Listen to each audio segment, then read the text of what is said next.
Hi guys, my name is Rick Flo and I'm going to share my experience of having a career in the creative arts. So, my journey with graphic design and music is an interesting one. How can I explain this in a concise way? I would say that graphic design was the more secure job. So initially the way that came about was I love drawing and I love computers.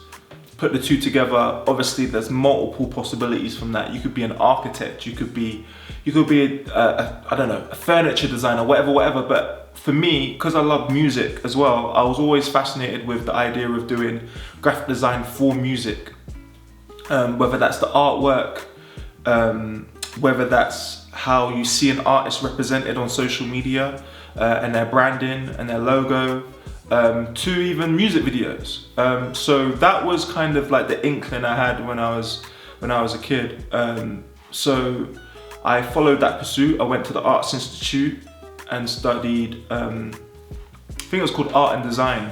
That was a national diploma, which I'm glad to say I got a distinction. And then I went to uni in Surrey to study graphic design and media, which basically meant new realms into where graphic design could go. Because it was before social media and graphic design was going from a place of, let's say, being predominantly used for print and packaging to like, now it's like, how do we make interactive websites and what is the digital space? What can we explore in a digital space with graphic design?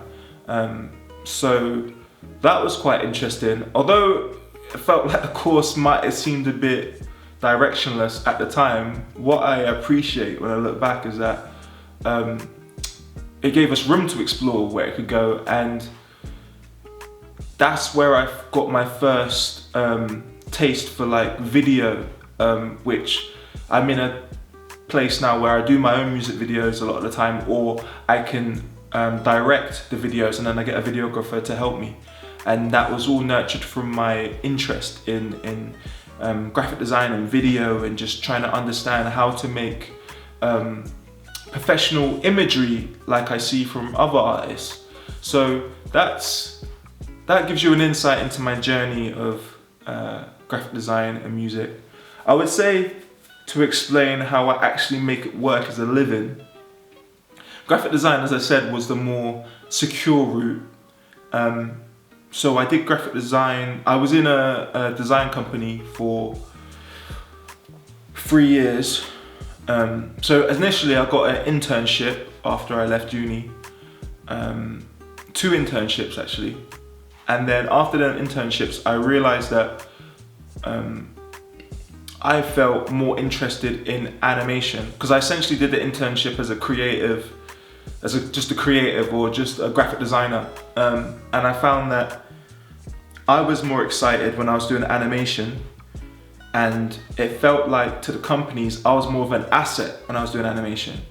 So between the two, I was like, actually, you know what, I think it's a no-brainer. I should just double down on animation. So I created a showreel and I just specialized in that. And the blessings from specializing within that particular, let's say, niche of graphic design is that I'm at a place in my life where I can be more flexible with my work and pursue my passion for music.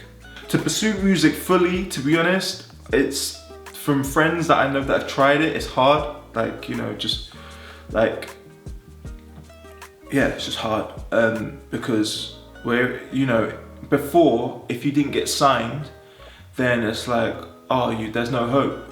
But from my experience and my tip to that, like, at the end of the day, we're in a beautiful time now where if we have something to say and we've got a passion, show it to the world, and they will speak if they like it. And as long as you're in it for the marathon, I would say, if you're in it for the long run, then you will build up that audience for whatever your passion is, and hopefully there'll be a transition where if you're not so passionate about your day job, your passion will become the day job. And I'm blessed that I'm in a space where that's pretty much where I'm at. You know, I don't pursue music full time, but at the same time, like, I'm grateful that I'm in a position where I'm basically being creative all day long. Like, whatever it is that you find yourself just like gravitated towards, just just keep on following that curiosity, because honestly, like, I never knew that I would be able to play at Glastonbury, Lovebox, Boomtown. Like, that was never on my mind. I was just trying to write a verse. I was just trying to write a song. Then I was just trying to write an album. But the fact that I'm in a position now where it's like I performed in front of 5,000 fans, it's like, it's insane. I never thought that as a kid. I just literally, as I said, I just wanted to write a verse. So honestly, like, it's good to be ambitious, but just take one step at a time and just follow whatever you're curious about. Whatever, like, you might just be taking photos on your phone. In 10 years, you might be a full-fledged photographer. Like, you never know. But I think rather than putting pressure on yourself to be like, oh, I want to be like Spielberg at like 17, it's like, all right, cool. It's good to have that vision, but just take one step at a time to learn how to write a short story, how to film a short story, cinematography, like, you know, just learn all the, not the cogs, but learn the little pieces that make the whole for your chosen path. And yeah, you'll get to where you want to get to if you put your mind to it. So essentially, that's just be curious and follow that curiosity. You never know where you're going to end up. You might not be sure on what you want to specialize in. You might just have an interest, like, oh, I'm interested in photography, and it's like, you might not know if you want to do portraits or landscapes or work for, you know, National Geographic, or, you know, or just do fine art photography. You might not know, but the point is you have an idea of your interest, and it's not until you get yourself in that environment or you explore your skill that you will know where you want to focus on. To backpedal a bit, when I got my full-time job, it wasn't easy. I would say I sent about 100 emails. I was aiming to send 100 emails a day, like to all of these agencies. And the thing is, if you do send 100 emails, you can't make them generic. You have to actually, even though it take a long time, and it did take a long time sending emails, be attentive to why that company is the way that they are. Like, actually check out their website and see the work that you think is cool. Don't just do a generic email, it won't work. They won't even pay attention. It can seem quite hard when people are not answering your emails, but I would say, let's say if it's a balance of ratios, if you just send a lot of emails a day until you get some sort of inkling that people are interested, then, you know, that's the first major step. And then the rest, you will learn on your journey. You know, you'll learn where you want to specialize in. You'll learn what you're not good at and what you're great at, and what's an asset to your industry and what's an asset to your client. Like, you'll learn that, you know, them things you don't need to worry about at first. But all I've got to say is just be curious about something, and be relentless on how you go about getting that job. And as soon as you get your foot in, then you can build on that experience to really know where you want to go. I guess I've already kind of spoke about challenges a little, but another little challenge that's not necessarily about the industry, it's about my mental health at a young age, was when I was going from college to university. I actually had a mental breakdown in my first week of uni, and I don't know why it fully happened, but I would say that, to reflect on the time, I was in foster care. So just the transition of having stability with my foster parents to being in a new place, becoming independent, and going back to see my biological mum for the first time in a long time.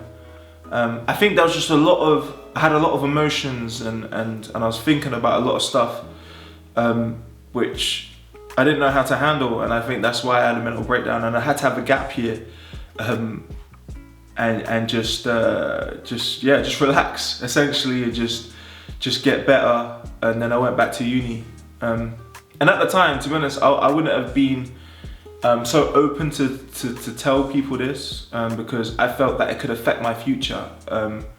You know, now I'm in a place where it's like, all right, boom, like I'm in a group that have performed at Glastonbury, Boomtown, Lovebox. I've done work for, you know, Coca-Cola and Asics and Samsung within graphic design and animation. So it's like I'm in a great place now, so it's like whatever. But back then, I gotta admit, I was a bit embarrassed, especially in Bournemouth. You know, I feel it's a small place, and I just felt like friends and just people were talking about me. They're like, oh yeah, look, have you heard Rick's got a mental breakdown? It's just like, it's not nice when you feel like you're being talked about behind your back and you can't get away from that chatter.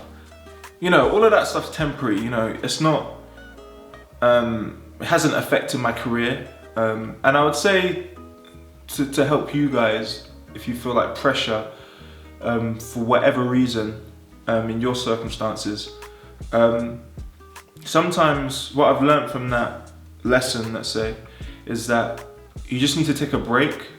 You just need to be patient with yourself.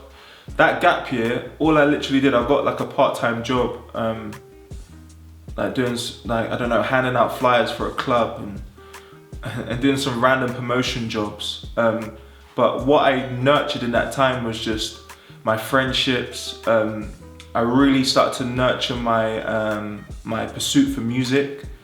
To be honest, I wouldn't even be in a hip hop group if it wasn't for that gap year, because that gap year was when I met the other two members of the hip hop group I'm in. I was just making sure, I was just having fun. You know, I was going clubbing. Like, now I know that, now at the age I'm at now, I probably would have went traveling if I could afford it, or if I even knew, if I had insight into that, because to me, like, yeah, traveling is just, it's beautiful just to see other cultures and places different to your usual environment. And I would say, to sum it up, your L's will turn into lessons and your lessons will turn into blessings. So don't ever think that you're a failure just because of one little thing in your life. Like, literally, your L's will turn into lessons and your lessons will turn into blessings. So just be patient with yourself.